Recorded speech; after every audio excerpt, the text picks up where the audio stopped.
네, 안녕하세요. 네, 오늘은 하나님의 비공유적 속성 6가지에 대해서 살펴보도록 하겠습니다.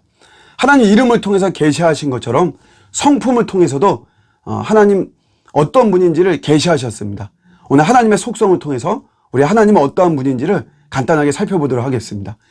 비공유적 속성이란 말은 사람과 하나님이 공유할 수 없다는 것이에요.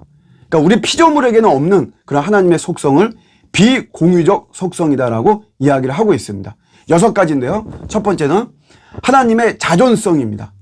하나님은 창조되지 않았어요. 하나님은 스스로 계신 분입니다. 우리 구약에서 하나님의 이름이 뭐로 불려지고 있나요? 여호와죠, 여호와. 여호와라고 하는 말은 나는 스스로 있는 존재다라고 하는 그런 말입니다.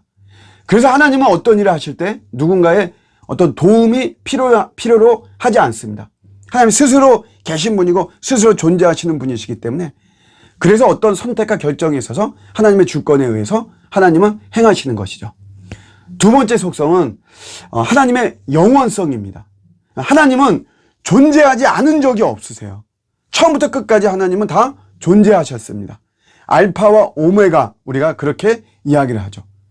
이 영원성은 전지성하고도 연결이 됩니다. 그래서 하나님은 다 아십니다.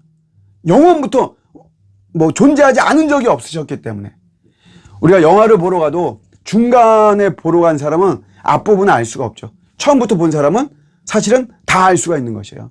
하나님은 존재하지 않은 적이 없으시기 때문에 우리에 대한 모든 것을 하나님 다 알고 계시고 그렇기 때문에 예언이 가능하시고 우리의 인생을 이끌어가기에 충분하신 분이십니다.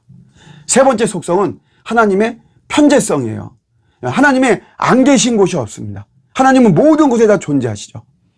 다른 말로 광대하시다 이런 말이 있는데 이 말은 하나님이 거대하게 크다 이런 의미보다도 하나님이 모든 곳에 다 하나님이 존재해 계신다라고 하는 그런 의미로 광대하다라고 하는 것이죠. 특별히 하나님은 동시에 계십니다. 저 같은 경우는 여기 있지만 다른 곳에는 있을 수가 없죠. 근데 하나님은 여기도 계시지만 다른 곳에도 계신다. 이게 하나님의 편재성이라고 하는 속성입니다. 네 번째는 하나님은 불변성. 하나님 불변하시다. 모든 피조물은 다 변하죠. 그런데 우리 하나님은 변함이 없다라고 하는 것이죠. 하나님은 뭔가 더 좋아져야 되거나 아니면 더 나빠지거나 하나님은 이러지 않습니다.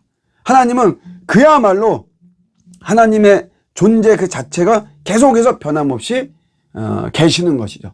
그렇기 때문에 우리가 믿음과 소망의 그런 명백한 기초가 될 수 있는 것입니다. 다섯 번째로 하나님의 단일성. 잘 이야기하지 않는 우리 하나님의 속성인데요. 단일이라고 하는 말은 복합이라고 하는 말의 반대잖아요. 복합은 여러 가지로 구성되어 있다 그런 말이에요. 근데 이 구성 요소의 상태에 따라서 여러분 그 어떤 존재가 생성되기도 하고 변형되기도 하고 소멸되기도 하죠. 근데 하나님은 이런 복합적으로 구성되어 있는 것이 아닙니다. 하나님은 영이시다. 딱 하나로 하나님은 단일성으로 구성되어 있으시죠. 그래서 하나님은 변하지 않는 것입니다. 마지막으로 하나님의 전능성. 하나님은 모든 걸 다 하실 수 있죠. 하나님께서 원하시는 선하고 의로운 모든 것에 대해서는 하나님은 전부 다 하실 수가 있으세요. 전능성. 그래서 우리 인간에 대한 통제권을 가지고 계시고 전 우주에 있는 그 어떤 것을 다 능가하는 그런 파워를 가지고 계시는 것입니다. 네, 이렇게 6가지 비공유적 속성에 대해서 살펴봤습니다. 감사합니다.